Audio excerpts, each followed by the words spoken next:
বেশ কিছুদিন ধরে আমাদের এলাকায় প্রচুর পরিমাণ বৃষ্টি হয়েছে, যার কারণে এই যে দেখেন গ্রামের রাস্তা কত পরিমাণ নষ্ট হয়ে গেছে, কাদা কাদা হয়ে গেছে।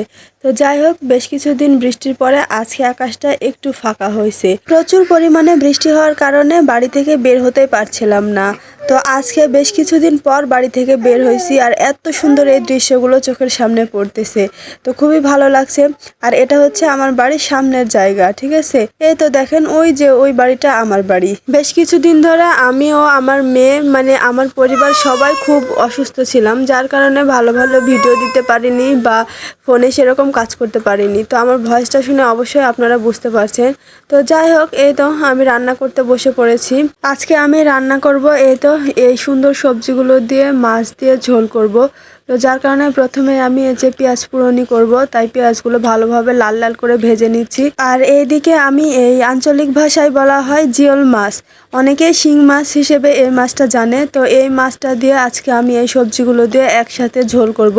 আর ওইদিকে আমার ভাত রান্না করা আগেই হয়ে গেছে। আর এইদিকে নামাজের সময় হয়ে গেছে, তাই আপনাদের ভাইয়া নামাজ পড়তে চলে যাচ্ছে। এই কাদার মধ্যে পড়ছে সাদা পাঞ্জাবি। দেখেন, এই সাদা পাঞ্জাবি পরে এই কাদার মধ্যে হাঁটতে কত পরিমাণ কষ্ট হচ্ছে। আর এই জিনিসটা আমি মজা নিচ্ছি আর হাসতেছি। তো আপনাদের ভাইয়া বলতেছে, তুমি হাসছো, তুমি শুধু ক্যামেরা নিয়ে দাঁড়িয়ে আছো, এটা আর কষ্টটা আমি বুঝতেছি, তুমি বুঝবা না। আমি বললাম যে ঠিক আছে, এত কষ্ট করে যখন নামাজ পড়তে যাচ্ছ, তখন এই কষ্টের বিনিময়ে আল্লাহ তাআলা তোমার সকল মনের আশা ইচ্ছা সবকিছুই পূরণ করে দিবে আর কি।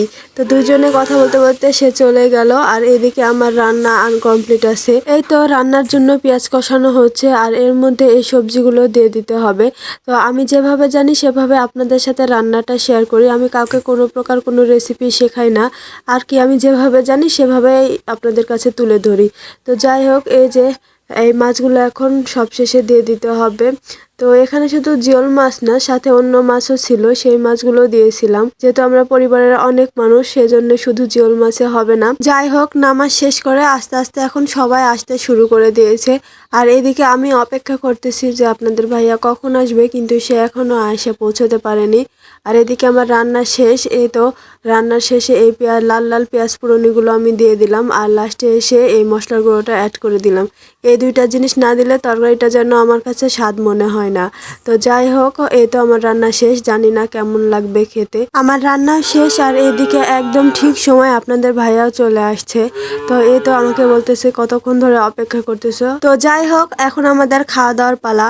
তো একটা কথাই বলবো যে বেশ কিছুদিন বৃষ্টির পরে আজকের দিনটা আমার কাছে খুবই ভালো লাগছে, খুব সুন্দর আজকের দিনটা কাটাইছি। আপনাদের কেমন লেগেছে জানি না, তবে আজকের মতো এই পর্যন্ত। সবাই ভালো থাকবেন, সুস্থ থাকবেন, আল্লাহ হাফেজ।